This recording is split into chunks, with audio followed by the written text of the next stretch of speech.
So Medchal ఎట్లుందన్న ఏ party MP ఎలక్షన్లు వచ్చినాయి so assembly elections లో మల్లారెడ్డిని గెలిపించారు సో ఎంపీ ఎలక్షన్ లో గెలిపిస్తాం అనుకుంటారు ఎంపీ ఎలక్షన్ లో ఈటల రాజేందర్ గెలిపేయాలని చాలా దృఢంగా ఉన్నాము ఎప్పటికైనా మేము బీజేపీకే సపోర్ట్ చేస్తాం బీజేపీ గెలిపేయాలని చాలా కష్టపడతాం అంటే నాకు బీజేపీ అనేది మన భారతదేశంలో హిందువులకు సపోర్ట్ చేసే పార్టీ హిందువులకు సపోర్ట్ చేస్తుందంటే ఒక బీజేపీ తప్పితే ఇంకా వేరే ఎవరు చేయరు ఎవరితోటి కాదు ఎందుకంటే హిందువులు అనేసరికి మనకు ఒక ఫీలింగ్ అనేది వచ్చేస్తుంది గుండెల నుంచి తన్నుకుంటూ వచ్చేస్తుంది ఇవి మిగతా వాళ్ళగా ఏదో వాళ్ళు మంది ఇస్తారు కోటరు ఇస్తారు డబ్బులు ఇస్తారు అని పార్టీలు చేంజ్ చేసే రకం కాదు ఇక్కడ గుండెలో పెట్టుకున్న పార్టీ ఇది ఎప్పటికీ బీజేపీకే సపోర్ట్ చేస్తారు జీవితాంతం అట్లా అని మీరు అనుకుంటున్నారు అందరు జనాలు వాళ్ళు అట్లా అనుకుంటున్నారు మనసులో ఉండాలి ఎవరికైనా ఇలా మోడీ వచ్చినాక మీరు ఒకసారి ముస్లింలు కూడా అడగండి వాళ్ళు ఏదో బయటకు చెప్తున్నారు ముస్లిం వాళ్ళ సామాజిక వర్గంలో ఏమనుకుంటారు అనే ఉద్దేశంతో వాళ్ళు కూడా ఏంటంటే మేము ఇలా బీజేపీ సపోర్ట్ చేస్తున్నారంటే మా వాళ్ళు మా సామాజిక వర్గంలో వీళ్ళు ఇట్లా వెళ్ళేస్తారనే భయంతో వాళ్ళు చెప్తారు కానీ మోడీ ముస్లింలకు కానీ క్రిస్టియన్స్ కానీ హిందువులు కానీ అందరూ సమానంగానే చూస్తాడు కాకపోతే మా మోడీ ఉంటే ఏంటంటే వాళ్ళు ఇప్పుడు ముస్లింలు కూడా హిందువుల మీద కొద్దిగా జరుగుతున్నాయి కదా దాడులు మోడీ ఉంటే ఎప్పుడంటే భయం ఉంటుంది వాళ్ళకి భయం అనేది ఉండాలి హిందువులకు మనం ఎందుకు సపోర్ట్ చేస్తున్నాం అంటే ఇలాంటి ఏంది ముస్లింలు ఉండే ఇలాంటి వాళ్ళ గురించి మనం భయపడకుండా మోడీని గెలిపించుకుంటే మనకు ముస్లింలతోటైనా క్రిస్టియన్ అయినా ఎవరైనా సరే మనకు సపోర్ట్ ఉంటుంది అది నా ఉద్దేశం సో ఇది మల్కాజ్గిరి సెగ్మెంట్ చూసుకుంటే ఈటల రాజేందర్ కావచ్చు ఇలా సునీత మహేందర్ రెడ్డి రాగిడి లక్ష్మణ్ రెడ్డి ముగ్గురు అభ్యర్థులు ఉన్నారు సో ఈ ముగ్గురులో పోటీ ఎవరి మధ్యలో ఉంటుంది మాకు ఎవరు పోటీ కాదండి ఇప్పుడు ఉన్న క్యాండిడేట్ లో మాకు ఎవరు పోటీ కాదు మాకు మేమే పోటీ ఉంటాం కానీ మాకు ఎవరు పోటీ ఉన్నారు బాగా గుర్తుంచుకోండి సునీత లక్ష్మణ్ రెడ్డి ఎక్కడ చేయవల్ల మనిషి ఇక్కడ వచ్చి చేస్తుందంటే అసలు రేవంత్ రెడ్డికి ఆయన కావాల్సి సునీత లక్ష్మణ్ రెడ్డిని ఇక్కడ పెట్టండి ఒక జెడ్పీటీసీ పర్సన్ ఆవిడ ఇంతమందికి ఎప్పుడు ఎమ్మెల్యేగా క్యాండిడేట్ గా పోటీ చేయలేదు ఇంతవరకు ఆమెను తీసుకొచ్చి ఇక్కడ పెట్టిందంటే వాళ్ళకి తెలుసు ఇక్కడ బీజేపీ గెలుస్తాను వాళ్ళకు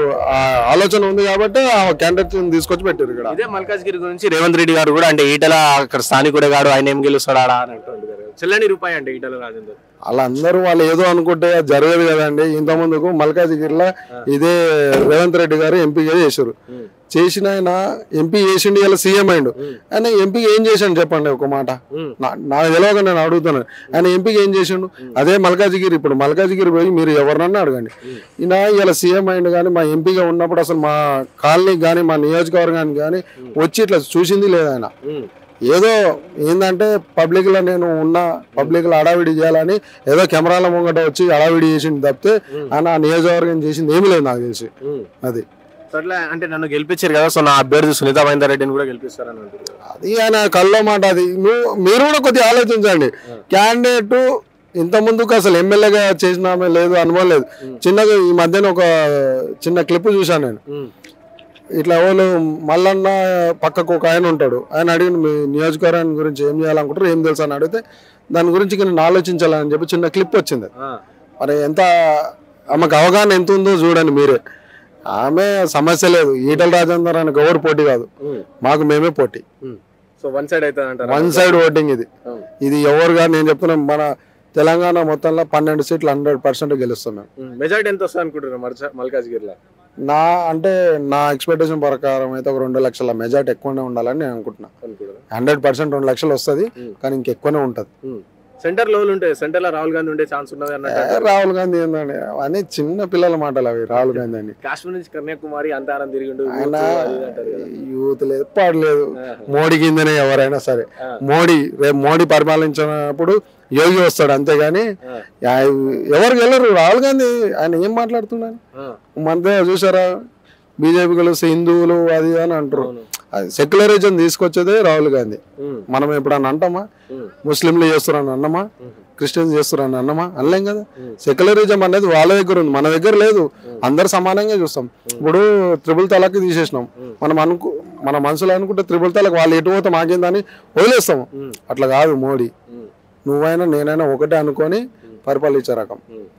ఈ రాహుల్ గాంధీ ఏదో తెలియక తెలుసు ఏదో మాట్లాడుతుండు ఎందుకంటే ఆయనకు పదవి వస్తలేదు మా తాతలు చేసారు ముత్తాతలు వాళ్ళందరూ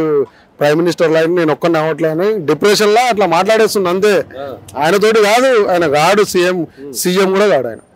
సింపుల్ చెప్తున్నా, ఒక స్టేట్ లో నిలబడితే ఎమ్మెల్యే కూడా అవుతాడో తెలియదు కానీ కాడైనా అది అన్ని ఏదో ఇక ఆ టైంలో వాళ్ళ తాతలు ముత్తాతలు ఏదో చేసారు. కానీ ఇప్పుడు అంటే ఆ టైంలో చదువుకోలేరు ఎవరు, ఏదో జరిగిపోయింది. ఇప్పుడు అందరికి చిన్నోళ్ళకు పెద్దోళ్ళకి అందరికి నాలెడ్జ్ వచ్చింది,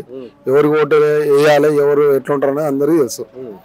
కొంతమంది ఏదో ఇక మందుకు బానిస అయ్యి పైసలకు అలవాటు పడిపోయి పైసలు తీసుకొని ఓటేసినంత వేస్ట్ గాడు ఎవడూ లేడు. వేస్ట్ గాడు నా జీవితంలో నేను ఎంతవరకు పైసలు తీసుకోలేను, ఒక మందు బాటిల్ కూడా తీసుకోలేను. నేను కష్టం చేస్తున్నా భయ్, తాగాలనుకుంటే నేను తాగానా, నా పైసలు పెట్టుకుని నేను తాగుతా. నువ్వు ఇస్తా నేను తాగుడేంది, నాకు ఉన్నది, నేను పని చేస్తున్నా, కాళ్ళు ఉన్నాయి చేతులు ఉన్నాయి, నాది నేను పెట్టుకుని నేను తాగలుగుతాను, నాది నేను చేయగలుగుతాను. పార్టీల దగ్గర ఎప్పుడైనా పైసలు తీసుకుని ఓటేసిన వాడు అంత కుక్కనే ఆడు, ఆనంత వేస్ట్ గాడు ఎవడు లేడు ఎవడైనా కానీ. ఈవెన్ నేను చిన్న సామాజిక వర్గం నుంచి వచ్చినోడైనా సరే పెద్దోడైనా సరే ఇలా ఏదో అధికారం గురించి పార్టీలు చేంజ్ చేస్తారు కానీ అది కూడా కరెక్ట్ కాదు. పార్టీలలో ఇప్పుడు రేవంత్ రెడ్డి కానీ అట్లా పార్టీలు చేంజ్ చేస్తారు అన్నారు కదా. అయితే చూసుకుంటే ఇటు బీఆర్ఎస్ కావచ్చు, కాంగ్రెస్ కావచ్చు, కొంతమంది నాయకులు చేంజ్ అయ్యారు, వాళ్ళని తీసుకొచ్చి బీజేపీ కొంతమంది అభ్యర్థులను కూడా ప్రకటించింది. సో ఎందుకు అట్లా, మరి అది కరెక్ట్ అంటారా? అట్లా అని కరెక్ట్ కాదు కానీ ఇప్పుడు వాళ్ళు వచ్చే వాళ్ళకు కూడా వాళ్ళకు తెలిసి ఉండాలి. జనాలు కూడా ఇప్పుడు కొంతమంది ఉంటారు డీప్గా తిరిగే వాళ్ళు ఉంటారు, ఇక ఇలాంటి పార్టీ మారే వాళ్ళ దిక్కించి కొద్దిగా డిసప్పాయింట్ అవుతుంది. కానీ పార్టీ కూడా ఇంపార్టెంటే కదా, క్యాండిడేట్ కంటే మాకు పార్టీ చాలా ఇంపార్టెంట్. క్యాండిడేట్ ఉన్నాను పెట్టుకుని బీజేపీకి మనం ప్రారంభిస్తాం కాబట్టి బీజేపీకి సపోర్ట్ చేస్తాం.